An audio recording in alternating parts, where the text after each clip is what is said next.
Hola, muy buenas tardes, bienvenidas, bienvenidos a esta entrevista realizada por el Círculo de Estudios Patria.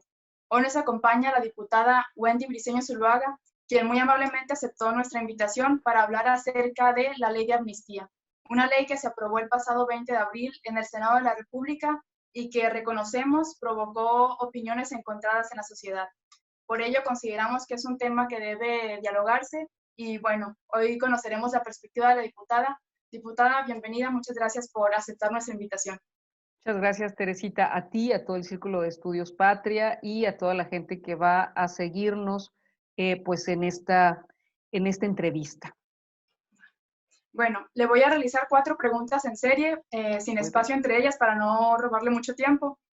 Y la primera, como le comentaba, es algo personal. Sería, ¿qué es la 4T para Wendy Briceño? Muy bien. Bueno, para mí la cuarta transformación significa un momento histórico para nuestro país donde tenemos la responsabilidad de, de hacer las cosas muy distintas a como se han hecho en un pasado reciente. Si es algo que es, o sea, hablar del pasado, la verdad es que es un pasado reciente, hace un año y medio todavía estaba gobernando el PRI y hacia atrás pues el PAN y así.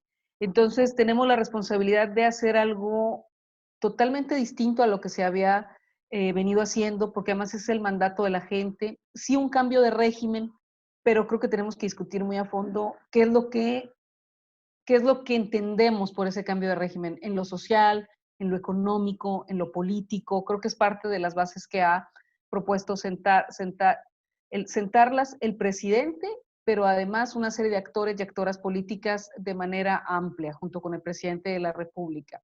Luego, a la par, la 4T para mí representa escuchar permanentemente en este mismo sentido a la gente. Me parece que si una transformación pierde el pulso de lo que la gente está pensando en las calles, en las redes sociales, en los distintos espacios, entonces vamos a perder la brújula. Creo que una característica de lo que vivió todos de estos partidos que hemos hablado y de lo que todavía se vive, porque finalmente gobiernan estados, gobiernan municipios, tienen representantes populares diversos, es un alejamiento muy amplio, muy abismal de lo que la gente estaba pensando, hasta convertirse en verdaderos cínicos, eh, atravesando la corrupción, atravesando la impunidad, corrupción, impunidad que todavía no terminamos de limpiar a México porque no es algo tan sencillo. La violencia, las violencias, la violencia social, la violencia hacia las mujeres, el crimen organizado, es decir, todos los flagelos que vivimos. Entonces, me parece que tenemos que centrar todo ello, me parece que tenemos que entender que tenemos que estar en el pulso de la gente, escuchando a la gente, y también me parece que tenemos que tener muy claro también que este proceso tiene que ser democrático. O sea, no es un proceso que solamente escuche algunas voces, tiene que ser un proceso democrático, un proceso de construcción con la gente y que también no hay una definición única y dada por completo. Es decir, este proceso de cambio es un proceso que también puede estar en constante modificación en una serie de temas y en constante revisión. No sé si me explico, porque hay diferencias también regionales, porque hay diferencias de las realidades en el país y también de las realidades connacionales a los que les tenemos que poner atención, que están viviendo en otras partes como en Estados Unidos, y que también es un proceso que tiene que estar en constante revisión y diálogo. No podemos decir, esto es todo la 4T y de ahí no nos salimos, sino que tiene que estar en constante revisión y diálogo siempre para mejorarse, pero basado en esto que estamos diciendo, pues es un cambio que atraviesa lo político, lo social y lo económico, que es un poco, o que es un mucho de lo que el presidente ha venido señalando desde antes de ser presidente de la República y todos los días a partir de su toma de protesta, ¿no? En las mañaneras y en otros espacios. Entonces, para mí es ese proceso constante y de diálogo, eso podría decir. Muy bien, gracias. Bueno, la siguiente pregunta, ahora sí ya enfocado en el tema principal, que es el de la ley de amnistía. ¿Usted a quiénes cree que beneficia la ley de amnistía o para quiénes hace efecto esta ley? Bueno, la ley de amnistía Es interesante. Tú planteabas hace un momento algo, decías que había provocado algo de también polémica en la sociedad. Yo quisiera decir que más que en la sociedad, yo percibo la polémica porque eso me parece que es una primera precisión. Yo la polémica la percibo entre grupos muy específicos, algunos grupos de interés en algunos temas, partidos políticos, y gente que de muchas maneras, por un interés político partidista, manipula información. ¿Por qué manipula? No digo que alguien tenga la verdad completa, sino que la ley de amnistía centralmente es algo eh, muy bueno, muy positivo, y voy a explicar por qué.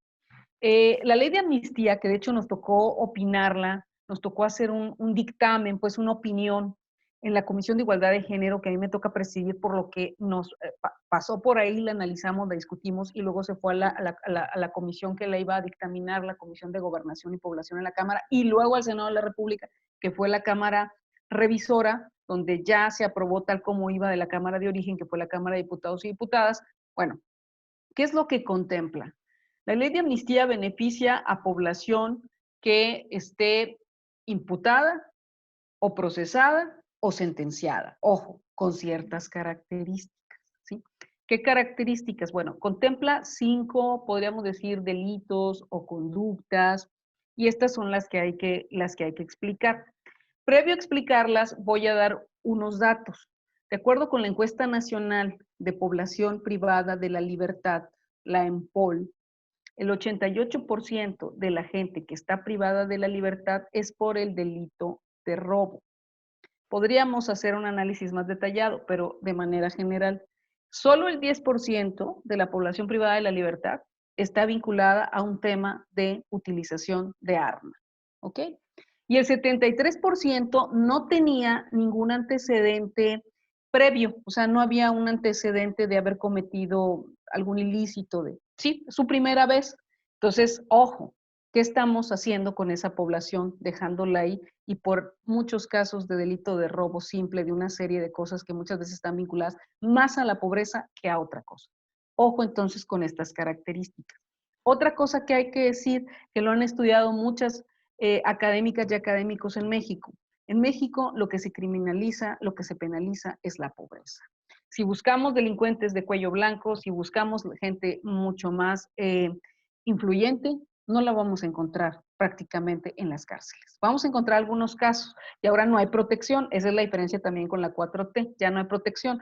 Pero si buscamos este tipo de delincuentes, ubiquen ustedes, ubiquemos en conjunto, por ejemplo, qué ha pasado con algunos de estos delincuentes que logran burlar la justicia porque sus carpetas de investigación pues están mal hechas, o sea, y eso es por omisión y por colusión, pues en los propios gobiernos estatales, luego las fiscalías no hacen su trabajo, o sea, ubiquemos el caso de Guillermo Padres, ubiquemos, bueno, ok, solo para dar entonces un contexto amplio, quien está en la cárcel en México, en general, de manera amplia, es gente en pobreza, que no tuvo recursos, que no tuvo, en su caso, población indígena, que no tuvo un intérprete, que no tuvo, pues, la protección del Estado, ni las garantías, ni el debido proceso. Bueno, ese es como un primer panorama. ¿Cuáles son los 5 delitos o conductas o situaciones para quienes va dirigida esta ley de amnistía? La primera es el delito de aborto, de acuerdo a cómo está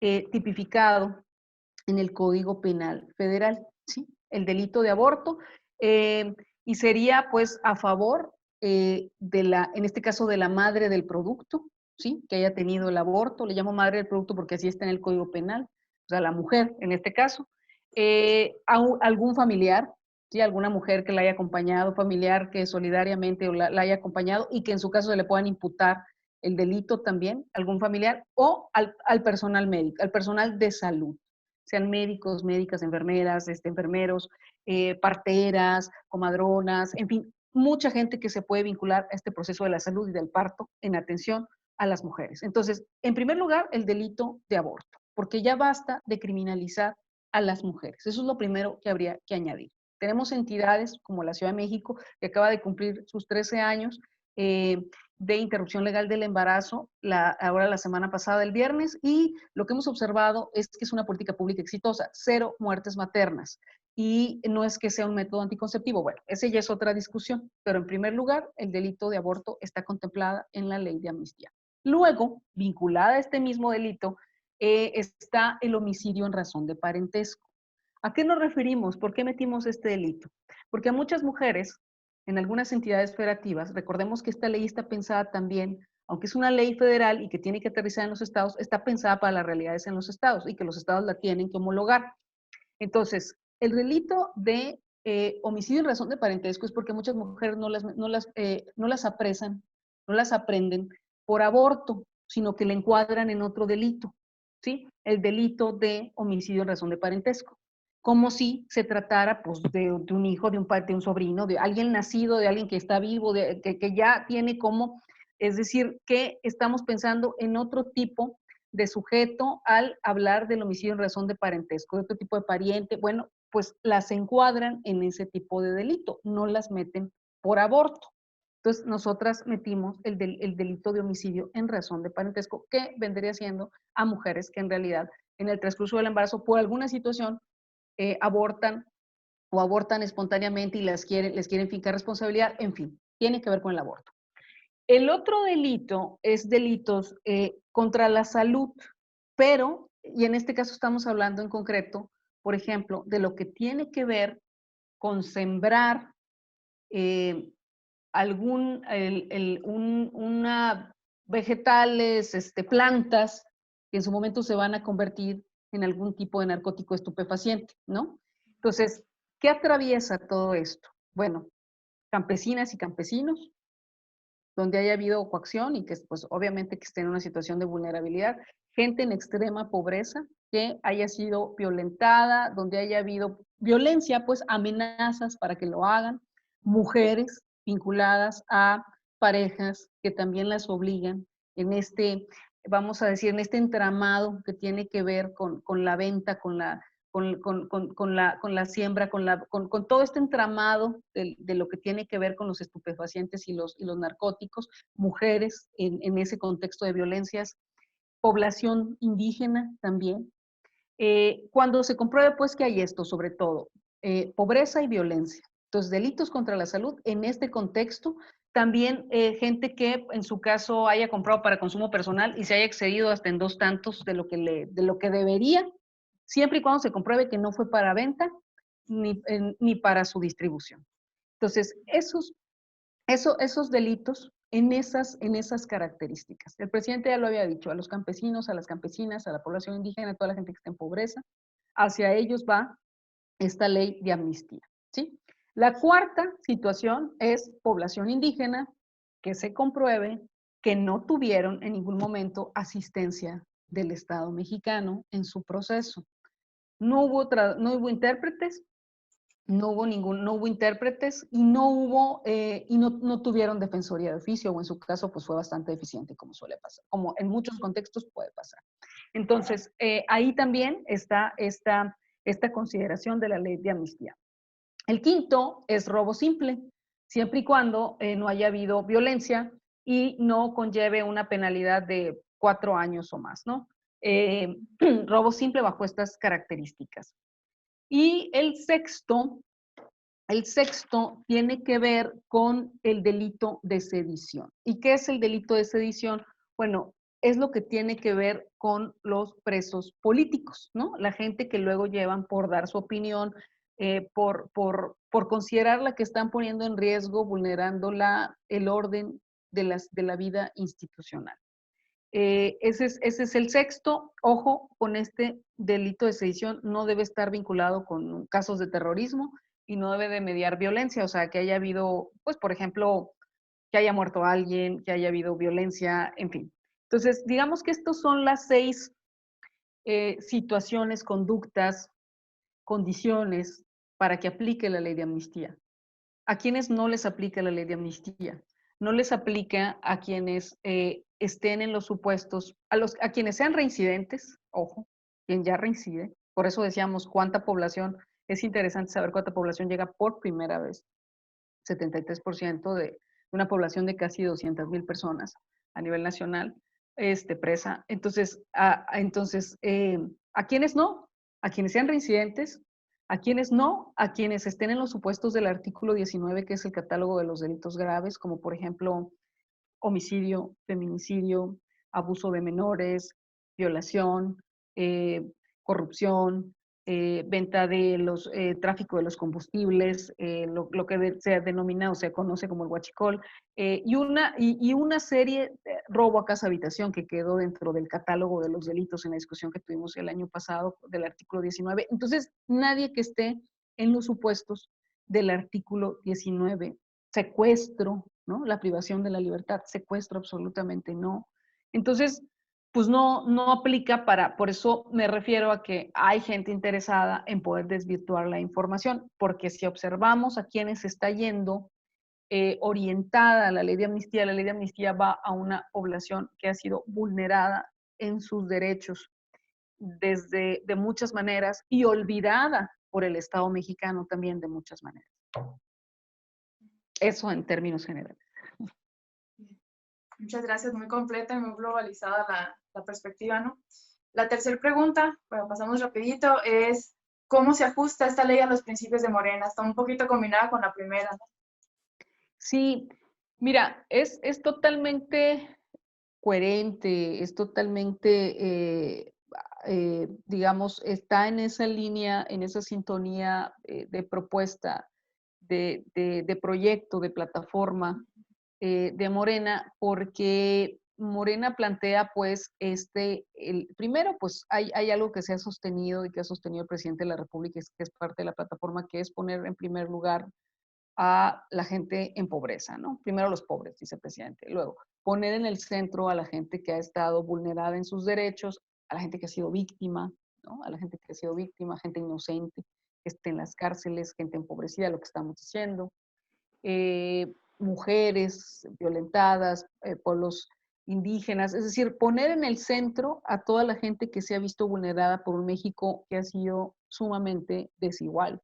Entonces, si lo vemos en la perspectiva de nuestra plataforma, pues es perfectamente, perfectamente coherente, van en la misma sintonía. Estamos, porque es un tema también de justicia social, es un tema también realmente de reconocimiento de derechos a poblaciones que durante muchos años pues, han sido totalmente invisibilizadas para el Estado mexicano. Entonces, desde esa perspectiva, estamos en total sintonía con nuestra plataforma, porque estamos yendo por las poblaciones, como comento, que han sido más vulneradas en un estado que ha privilegiado pues, una serie de prácticas y de ejercicios y que ha privilegiado algunas cúpulas, olvidando a la gente en mayor marginación. Y bueno, también es esto, y va en esa misma sintonía también porque es un tema de derechos humanos, pues, y en ese sentido también la plataforma de Morena, sus documentos básicos plantean también, pues, cómo los derechos humanos son un eje rector, ¿no?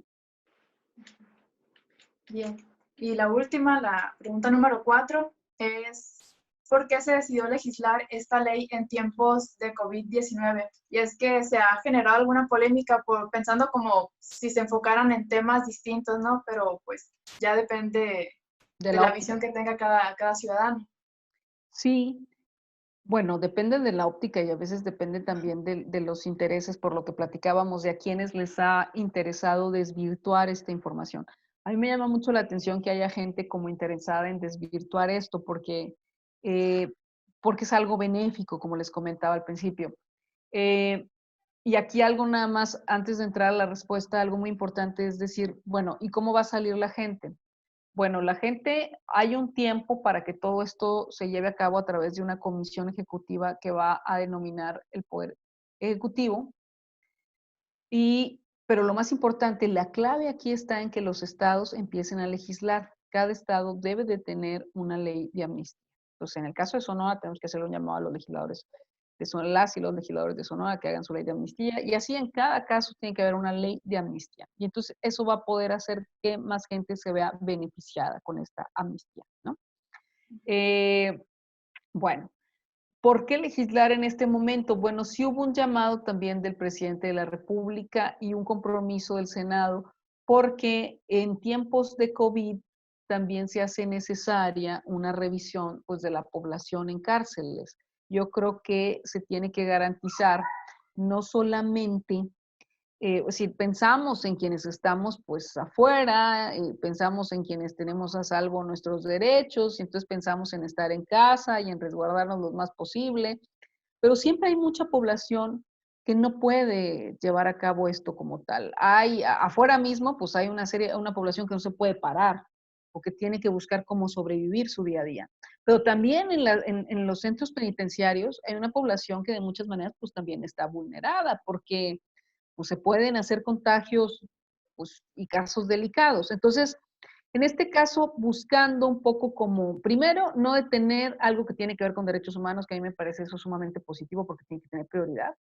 Y en ese mismo sentido, pues darle salida a propósito de la propia pandemia. Es decir, me parece que no riñe y me parece que sí puede abonar a ayudar a distender alguna serie problemática. Ahora, ¿va a tomar un proceso? Pues sí, va a tomar un proceso porque se tienen que revisar los casos, pero por ello mismo hay que no retardarla, pienso, dentro de los márgenes que la propia emergencia sanitaria implica, pero no retardarla en la medida que de esas posibilidades. Digo, creo que hay casos donde sí se hace urgente, pues gente que ya ha tenido, como decíamos, una serie de violaciones a su proceso, gente inocente también en las propias penitenciarías, en las propias cárceles, que requieren pues que esto no se demore por más tiempo. Entonces me parece que es muy importante que ambos, el Poder Ejecutivo como el Poder Legislativo, y pues le va a tocar también al Poder Judicial, pues le den prioridad a esta ley de amnistía. Muy bien. Bueno, esas fueron las 4 preguntas por parte del equipo. Agradecemos mucho que haya aceptado nuestra invitación y también que se mantenga activa en las redes porque hemos visto también que sube algunos videos donde va informando sobre las acciones del gobierno, ¿no? Y eso es primordial en estos tiempos.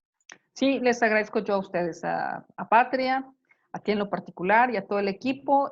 Muchas gracias y pues ya saben, puestas para poder dialogar de otra serie de temas. Es importante que le digamos también a la sociedad muchas cosas de las que se puedan tener dudas y que a veces precisamente hay quien busca tergiversar por intereses de grupo, por intereses morales de grupo, por intereses económicos, por intereses políticos, y creo que por eso se hace muy importante dialogar y no quedarnos en la primera opinión o visión, ¿no? Gracias. Muchas gracias. Saludos.